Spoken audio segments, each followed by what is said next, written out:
Pendant 8 ans, Samuel Blackwell avait vécu seul, avec pour seule compagne le vent et ses chevaux. Il n'avait parlé à personne, vu personne, et il le voulait ainsi. Mais tout changea une nuit d'orage, quand 10 femmes apparurent devant son portail, trempées, épuisées et désespérées de trouver un abri. Les hommes qui les poursuivaient étaient déjà si proches qu'ils pouvaient sentir la fumée s'échapper de sa cheminée. Tandis que la pluie martelait les murs comme une pluie de pierres, Samuel réparait tranquillement une bride près du feu, quand des coups secs frappèrent sa porte. Ce n'était pas la visite discrète d'un voisin, mais des frappes rapides, fortes, presque paniquées. Des voix s'élevèrent, parlant une langue qu'il n'avait pas entendue depuis longtemps, le pache. Un froid glaça sa poitrine, car la dernière fois qu'il avait entendu cette langue, sa femme et sa fille étaient encore vivantes. Instinctivement, sa main se dirigea vers le fusil accroché au-dessus de la cheminée, mais il s'arrêta. Les voix ne sonnaient pas menaçantes, seulement effrayées. Puis, en anglais, une femme appela. « S'il vous plaît, laissez-nous entrer, juste pour cette nuit. » Samuel hésita.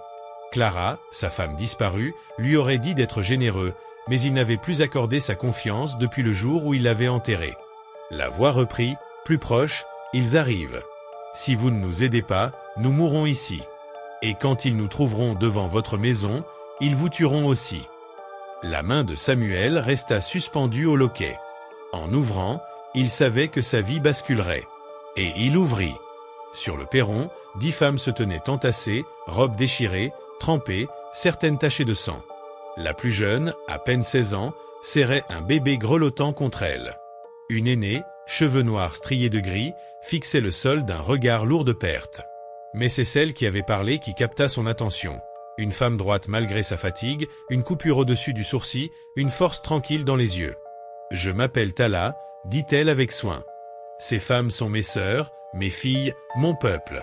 Nous fuyons depuis 3 jours. » Samuel resta sans voix, mais le souffle faible du bébé rendit toute hésitation inutile. « Entrez », dit-il enfin. Elles glissèrent dans la cabane, apportant avec elles l'odeur de la pluie, de la peur, mais aussi celle, plus métallique, du sang. Tala, en entrant, murmura « Les soldats sont proches, peut-être 1 heure derrière nous. Ils ne s'arrêteront pas avant que nous soyons toutes mortes. » Samuel referma la porte, conscient que son refuge silencieux venait de s'écrouler. Quand il lui demanda pourquoi elles étaient poursuivies, Tala répondit d'une voix ferme « Parce que nous avons refusé de mourir en silence. Parce que nous avons fui quand ils voulaient nous agenouiller. Parce que nous avons vécu alors qu'ils nous voulaient mortes. Et parce que nous avons résisté quand ils ont brûlé notre village et massacré nos hommes. » Elle ajouta, les yeux sombres. « Et si nous survivons, nous témoignerons de ce que leur officier a fait à ma sœur. » Samuel sentit un frisson. Il connaissait ce genre d'hommes, des soldats qui utilisaient leur uniforme pour semer la cruauté. Quand il demanda combien ils étaient, Tala répondit « 8, peut-être 10, menés par un capitaine qui ravage les villages en prétendant que nous sommes hostiles. Ce qu'il craint vraiment, c'est qu'on révèle le monstre qu'il est. » Samuel jeta un œil par les volets. L'orage les cachait encore, mais des tueurs n'avaient pas besoin de lumière pour trouver leur proie. Dans la cabane, les femmes pansaient leurs plaies, calmaient les plus jeunes, marquées mais pas brisées. « Il y a une cave sous la cuisine », proposa Samuel. Mais Tala secoua la tête. « S'ils nous trouvent chez vous, vous serez exécutés aussi. » Samuel rit amèrement. « L'armée des États-Unis m'a perdu il y a 8 ans. Le jour où ils ont tué ma famille, je suis devenu leur ennemi. » Et il demanda « Alors, on fuit, ou on leur fait regretter d'être venus ?» Un éclair passa dans les yeux de Tala, entre surprise et admiration. Dehors, le vent tombait, et les bruits redoutés devinrent clairs. Sabots dans la boue, voix basse d'homme approchant. Samuel prit son fusil avec habitude, mais en se retournant, il resta figé. Tala n'était plus la femme épuisée de tout à l'heure. Elle se tenait droite, un couteau brillant dans la main. Les autres femmes se redressaient aussi, sortant des armes dissimulées, prenant des positions calmes et déterminées. Samuel comprit, elle n'avait jamais été sans défense. Tala confirma d'une voix ferme, « Nous ne l'avons jamais été. Mais parfois, il vaut mieux laisser croire le contraire. » Samuel s'attendait à voir des femmes terrorisées, prêtes à hurler et à fuir, mais il se trompait. La jeune mère s'était discrètement dirigée vers l'arrière de la maison avec son bébé, suivie par 2 autres femmes sans qu'un mot ne soit échangé. Elle se déplaçait comme une véritable unité, sûre d'elles et organisée. C'est alors que Samuel comprit. Ces femmes n'étaient pas seulement des survivantes, elles étaient des combattantes, et rien de ce qui se produisait n'était le fruit du hasard. Tout avait été planifié. Lorsqu'il demanda à Tala combien d'hommes elles avaient déjà abattus, elle soutint son regard sans la moindre hésitation. « Assez, répondit-elle, pour savoir que Mort et ses soldats n'étaient pas les premiers à sous-estimer les femmes apaches, et qu'ils ne seraient pas les derniers, seulement les plus surpris. » Dehors, les voix se rapprochaient, menaçantes, au moins 6 hommes, peut-être plus. C'étaient des soldats entraînés, mais des étrangers, ignorants des lieux, certains d'avoir déjà gagné. Tala refusa l'idée de fuir ou de se cacher. Si elle se cachait, la maison serait détruite pierre par pierre.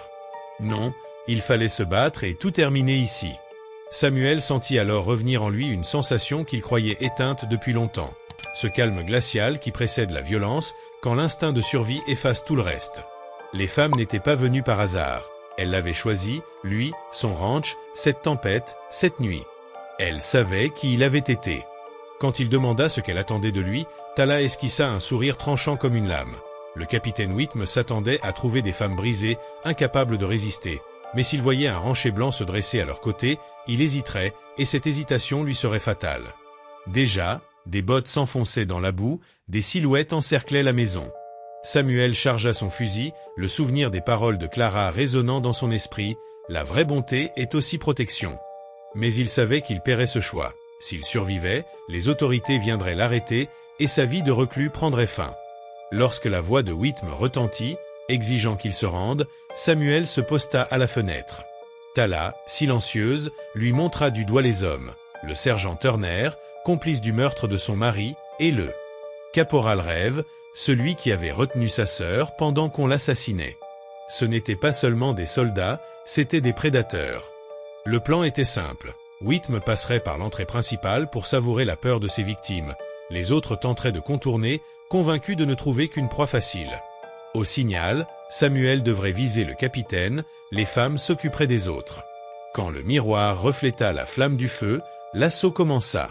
Mais au lieu de cris apeurés, Whitme se retrouva face au canon de Samuel et au couteau de Tala.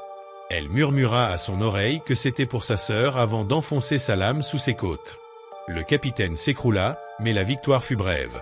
D'autres torchers apparaissaient au loin, une troupe entière de cavaliers arrivait. Ce n'étaient que des éclaireurs, la véritable armée se préparait à frapper. Samuel proposa un plan désespéré, utiliser l'ancien barrage et la dynamite pour inonder la vallée.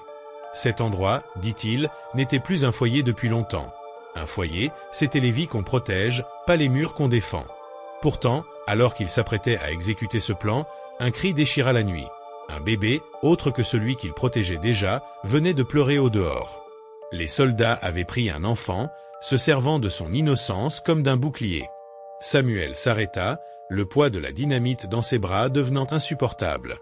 Entre la pluie, les torchers et les ennemis qui cernaient la maison, une vérité éclata. Le combat ne serait pas seulement une question de survie, mais aussi de justice. Quelque part derrière cette lueur, un enfant se trouvait pris au piège d'un conflit qui ne le concernait en rien. Tala saisit alors le bras de Samuel avec une force implacable, craignant un stratagème, car les soldats utilisaient parfois des enfants pour attirer leurs ennemis. Mais Samuel secoua la tête.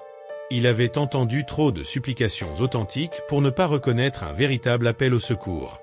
L'un des hommes abattus avait probablement emmené son propre enfant lors de cette attaque brutale, et c'était maintenant ce petit qui payait pour la cruauté de son père. « Nous ne pouvons pas faire sauter le barrage », murmura-t-il, « pas avec un bébé de l'autre côté. » Une femme répliqua sèchement, « Alors nous mourrons.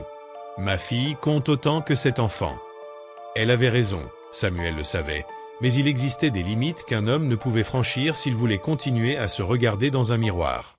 Depuis 8 ans, il vivait sur cette ligne fragile. Ce soir, il devait choisir, reculer ou tomber dans l'abîme. Déposant les explosifs, il annonça d'une voix ferme, « Il existe une autre solution, plus risquée, mais qui peut sauver tout le monde. » Les yeux de Tala se plissèrent, « Explique. » Samuel élabora un plan, feindre le désespoir, barricader l'entrée et faire croire à une dernière résistance désespérée. Les soldats attaqueraient de front, laissant l'arrière vulnérable, où se trouvaient les chevaux et l'enfant. L'affrontement serait inégal, 3 contre 1, mais Samuel avait un avantage, le terrain. Depuis 8 ans, il avait transformé ces lieux en forteresses, piégeant le sol de crocs d'acier, de câbles invisibles et de pièges rouillés. J'ai bâti tout cela par peur de mourir, dit-il en disposant les pièges. Ce soir, je l'utilise pour que d'autres puissent vivre. Tandis que les soldats se regroupaient sous la pluie, Samuel et ses compagnes se préparèrent. Tala et 4 femmes défendraient l'avant de la cabane, semant chaos et confusion, pendant que Samuel et les autres contourneraient par l'arrière, cherchant à frapper l'ennemi et à sauver l'enfant. Mais en s'approchant, Samuel comprit son erreur. Les pleurs venaient non pas de la réserve arrière, mais du milieu du champ, là où le danger était le plus grand. Une charrette militaire se trouvait près de la clairière. Dans son ombre, une silhouette frêle tenait un bébé dans ses bras. Ce n'était pas une soldate, mais une femme en haillons, probablement une servante contrainte de suivre l'armée. Samuel fit signe aux autres de rester cachés et s'avança sous la pluie. La jeune femme, terrifiée, chuchotait pour calmer son enfant. Samuel s'approcha, prétextant être envoyé par un lieutenant, gagnant du temps grâce à l'obscurité. Le garde armé qui veillait sur la charrette hésita. Un instant plus tard, il gisait dans la boue. La femme, trop jeune, à peine 10 ans plus âgée qu'une enfant elle-même, murmura « Je m'appelle Ruth Sanders, je fais la cuisine pour les soldats. Le capitaine Whitm m'avait juré qu'il n'y avait aucun danger. » Samuel sentit la colère lui serrer la poitrine.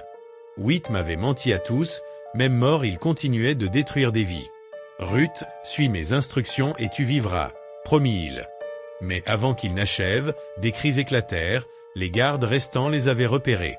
Surgissant de l'ombre comme des esprits vengeurs, les femmes apaches fondirent sur eux. Le combat fut rapide et sanglant, et le dépôt devint leur. Ruth s'enfuit aussitôt avec son bébé, disparaissant dans la tempête. Pourtant, la victoire fut de courte durée. Un silence glaçant tomba sur la maison de Tala. Puis une voix glaciale se fit entendre dans la pluie. « Ici le colonel Prescott, vous êtes encerclé par une compagnie entière. Rendez-vous ou vous serez exécuté. » Ce n'était pas Whitm qui menait ce jeu, mais un adversaire bien plus dangereux. Alors que le désespoir menaçait, un cri fendit la nuit. « Samuel, nous avons le fils de Prescott !» lança Tala depuis la maison. Le silence fut total. Même la tempête sembla s'arrêter. Quand Prescott reprit la parole, sa voix n'était plus la même. « Relâchez mon fils et nous discuterons. » Mais Tala resta inflexible. « Il n'y a pas de condition. Vos crimes réclament justice. » Samuel entra dans la cabane et découvrit un jeune lieutenant, à peine 19 ans, tremblant sous la lame de Tala. Fils du colonel, il portait sur son visage les traits de son père, mais dans ses yeux il n'y avait que la peur.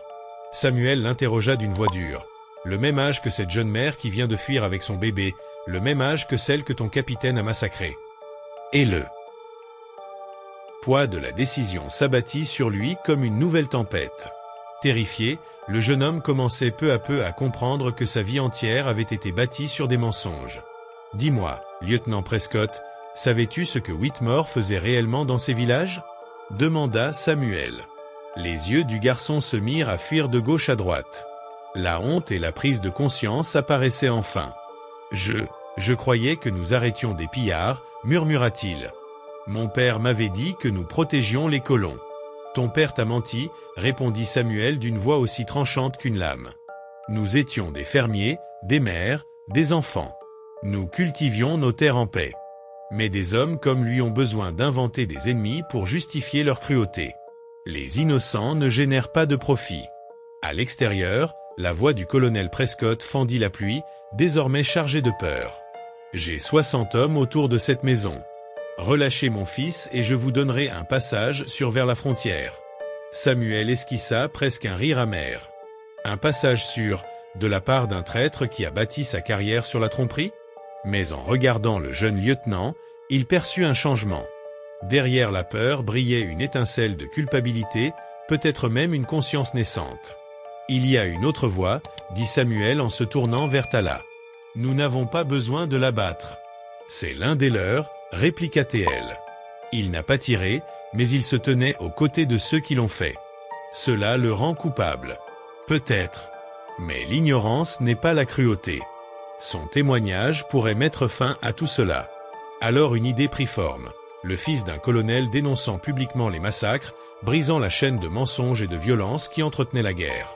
Cela pouvait détruire Prescott, révéler la vérité sur les crimes commis. « Vous voulez que je trahisse mon père ?» murmura le garçon. « Non. Je veux que tu dises la vérité. La vraie question est, as-tu la force de vivre avec ça? Avant qu'il ne puisse répondre, un bruit nouveau s'éleva, des sabots frappant la boue, des voix criant des ordres. Ce n'étaient pas les hommes de Prescott. Les torchers qui surgissaient de la brume appartenaient à des cavaliers en uniformes inconnus, agents fédéraux ou enquêteurs du gouvernement. Quelqu'un avait enfin décidé d'agir, et le carnage de cette nuit les avait poussés à sortir de l'ombre. Pour la première fois depuis longtemps, Samuel sentit naître un peu d'espoir. La vérité devait éclater, et elle emporterait avec elle des hommes puissants. 6 heures plus tard, l'aube baignait de rouge et d'or les ruines du ranch Blackwell. Les enquêteurs avaient entendu chaque mot du jeune lieutenant, et leur visage s'était assombri au fil des révélations.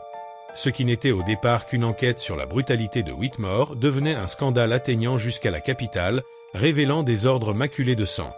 Le colonel Prescott fut arrêté, enchaîné par le même système qu'il dirigeait autrefois. Non pas vaincu par l'ennemi, mais par la décision de son propre fils de dire la vérité. Les survivantes reçurent une protection fédérale et une maigre compensation, rien qui ne rendrait la vie aux morts, mais un premier pas vers la justice. Samuel, lui, resta silencieux devant ce qui subsistait de sa maison. Tala et son peuple se préparaient à partir. Les nourrissons, la fille de Ruth Sanders et l'enfant Apache pris dans les tirs, avaient survécu. Tous n'avaient pas eu cette chance. « Où irez-vous » demanda Samuel. « Vers le nord, retrouver de la famille échappée aux campagnes de Prescott. Nous reconstruirons, mais pas ici. Cette terre est trop marquée par la douleur. Et toi? Ta maison est détruite. Ta vie d'avant est terminée. » Samuel hocha lentement la tête. L'homme qui vivait seul depuis 8 ans est mort cette nuit. Il le savait, il ne pouvait plus se cacher, ni détourner les yeux. Certaines batailles méritaient d'être menées. « Je pense aller vers l'ouest, » dit-il. « Trouver un endroit qui a besoin d'un bâtisseur, d'un combattant, d'un homme qui refuse de fuir encore. » Tala lui adressa alors un vrai sourire, le premier qu'il voyait sur son visage. Ruth Sanders aura besoin d'un compagnon de route. La route vers Denver est dangereuse pour une femme et un enfant. Elle aura besoin d'un protecteur. Alors je voyagerai avec elle, répondit Samuel sans hésiter. Son premier pas vers une nouvelle vie ne serait pas pour lui, mais pour protéger d'autres vies. Tandis que les Apaches prenaient la route du nord, emportant une fragile promesse de guérison, Samuel se mit en marche vers l'ouest. Non pour fuir, mais pour se racheter. Le soleil montait haut dans le ciel, éclairant une terre blessée qui avait connu le sang, la perte, mais aussi un éclat de justice. Car la fin d'un chapitre n'est souvent que le commencement d'un autre. Et parfois, un homme qui croyait n'avoir plus rien à donner découvre que son histoire ne fait que commencer. Des années plus tard, on murmurait encore autour des feux et dans les auberges le récit de cette nuit où 10 femmes et un simple éleveur avaient tenu tête à une armée et avaient gagné. Mais ceux qui avaient survécu savaient que la vérité était plus complexe. Car les choix les plus difficiles ne sont pas entre le bien et le mal. Ils concernent le courage, la décision de choisir l'humanité plutôt que la survie. Et dans ces instants, lorsque le monde exige que vous montriez qui vous êtes vraiment, une seule chose compte, choisir de rester humain.